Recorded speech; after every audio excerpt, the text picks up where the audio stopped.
ನಮಸ್ಕಾರ ಸ್ನೇಹಿತರೆ, ಇದೀಗ ತಾನೇ ಬಂದಿರುವಂತಹ ಮುಖ್ಯವಾದ ಮಾಹಿತಿ. ಭಾರತದ ಮೇಲೆ 25% ತೆರಿಗೆ ಘೋಷಿಸಿದ ಅಮೆರಿಕ ಅಧ್ಯಕ್ಷ ಡೊನಾಲ್ಡ್ ಟ್ರಂಪ್. ಮಾಹಿತಿಗಳನ್ನು ಡೀಟೇಲ್ ಆಗಿ ನೋಡೋಣ ಸ್ನೇಹಿತರೆ. ನೀವು ನಮ್ಮ ಚಾನಲ್ಗೆ ಸಬ್ಸ್ಕ್ರೈಬ್ ಮಾಡಿಲ್ಲವೆಂದರೆ ನಮ್ಮ ಚಾನಲ್ಗೆ ಸಬ್ಸ್ಕ್ರೈಬ್ ಮಾಡಿ, ಹಾಗೆಯೇ ಪಕ್ಕದಲ್ಲಿರುವ ಬೆಲ್ ಐಕಾನ್ ಕ್ಲಿಕ್ ಮಾಡಿ. ರಾಜ್ಯದ ಎಲ್ಲ ಮುಖ್ಯ ಮಾಹಿತಿಗಳು ನಿಮಗೆ ಸಿಗುತ್ತವೆ. ವಿಡಿಯೋನ ಲೈಕ್ ಮಾಡಿ, ಹಾಗೆಯೇ ವಿಡಿಯೋನ ಪೂರ್ತಿಯಾಗಿ ನೋಡಿ.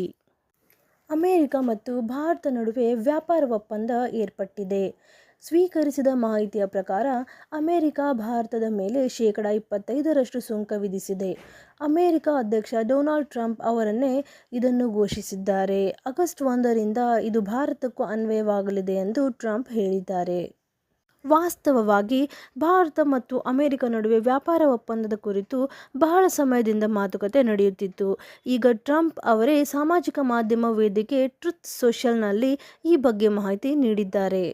ಭಾರತ ನಮ್ಮ ಸ್ನೇಹಿತನಾಗಿದ್ದರೂ ನಾವು ಅವರೊಂದಿಗೆ ಬಹಳ ಕಡಿಮೆ ವ್ಯವಹಾರ ಮಾಡಿದ್ದೇವೆ ಎಂಬುದನ್ನು ನೆನಪಿಡಿ, ಏಕೆಂದರೆ ಅವರ ಸುಂಕಗಳು ತುಂಬ ಹೆಚ್ಚು ಮತ್ತು ವಿಶ್ವದಲ್ಲೇ ಅತ್ಯಧಿಕವಾಗಿಯೇ ಮತ್ತು ಅವರ ಯಾವುದೇ ದೇಶಕ್ಕಿಂತ ಅತ್ಯಂತ ಕಠಿಣ ಮತ್ತು ಅಸಹಕಾರ್ಯವಾದ ವಿತ್ತೀಯವಲ್ಲದ ವ್ಯಾಪಾರ ಅಡೆತಡೆಗಳನ್ನು ಹೊಂದಿದ್ದಾರೆ. ಅಲ್ಲದೆ ಅವರು ಯಾವಾಗಲೂ ತಮ್ಮ ಮಿಲಿಟರಿ ಉಪಕರಣಗಳನ್ನು ಬಹುಪಾಲನ್ನಾಗಿ ರಷ್ಯಾದಿಂದ ಖರೀದಿಸಿದ್ದಾರೆ ಮತ್ತು ರಷ್ಯಾ ಉಕ್ರೇನ್ನಲ್ಲಿ ಹತ್ಯೆಯನ್ನು ನಿಲ್ಲಿಸಬೇಕೆಂದು ಎಲ್ಲರೂ ಬಯಸುವ ಸಮಯದಲ್ಲಿ ಚೀನಾದೊಂದಿಗೆ ರಷ್ಯಾದ ಅತಿ ದೊಡ್ಡ ಇಂಧನ ಖರೀದಿದಾರರಾಗಿದ್ದಾರೆ.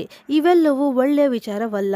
ಆದ್ದರಿಂದ ಭಾರತವು ಆಗಸ್ಟ್ 1ರಿಂದ 25 ಸುಂಕ ಹಾಗೂ ಅದರೊಂದಿಗೆ ಪೆನಾಲ್ಟಿಯನ್ನು ಹೊಂದಿರಲಿದೆ ಎಂದು ಈ ವಿಷಯದ ಬಗ್ಗೆ ನೀವು ಗಮನ ನೀಡಿದ್ದಕ್ಕೆ ಧನ್ಯವಾದಗಳು ಎಂದು ಬರೆದಿದ್ದಾರೆ. ಮತ್ತೊಂದೆಡೆಯಲ್ಲಿ UPI ಬಳಕೆಯಲ್ಲಿ ಮಹತ್ವದ ಬದಲಾವಣೆ ಚಿಂತನೆ. ಇನ್ಮುಂದೆ ಫೇಸ್ ರಿಕಗ್ನೈಸೇಷನ್ ಮತ್ತು ಫಿಂಗರ್ ಪ್ರಿಂಟಿಂಗ್ ಬಳಕೆ ಜಾರಿ ಸಾಧ್ಯತೆ.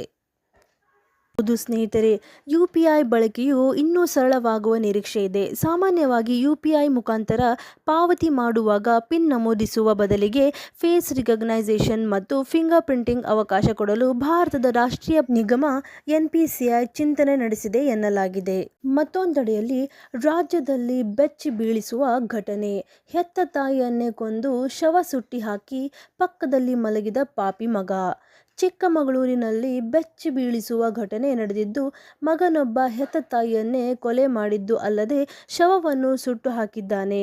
ಈ ವೇಳೆ ಶವ ಪೂರ್ತಿ ಸುಡದೆ ಅರ್ಧಂಬರ್ಧ ಸುಟ್ಟಿದೆ ಮತ್ತು ಶವದ ಪಕ್ಕದಲ್ಲಿಯೇ ಮಲಗಿದ್ದಾನೆ. ರಾಜ್ಯದ ಜನತೆಗೆ ಗುಡ್ ನ್ಯೂಸ್.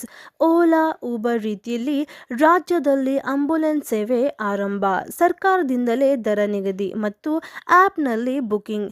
ಹೌದು ಸ್ನೇಹಿತರೆ, ಓಲಾ, ಊಬರ್ ರೀತಿಯಲ್ಲಿ ಆ್ಯಪ್ ಬಳಸಿ ಟ್ಯಾಕ್ಸಿ, ಆಟೋ ಬುಕ್ ಮಾಡುವ ರೀತಿಯಲ್ಲಿ ಇನ್ನು ಮುಂದೆ ರಾಜ್ಯದಲ್ಲಿ ಆಂಬ್ಯುಲೆನ್ಸ್ಗಳನ್ನು ಕೂಡ ಬುಕ್ ಮಾಡಿ ಕರೆಸಬಹುದು.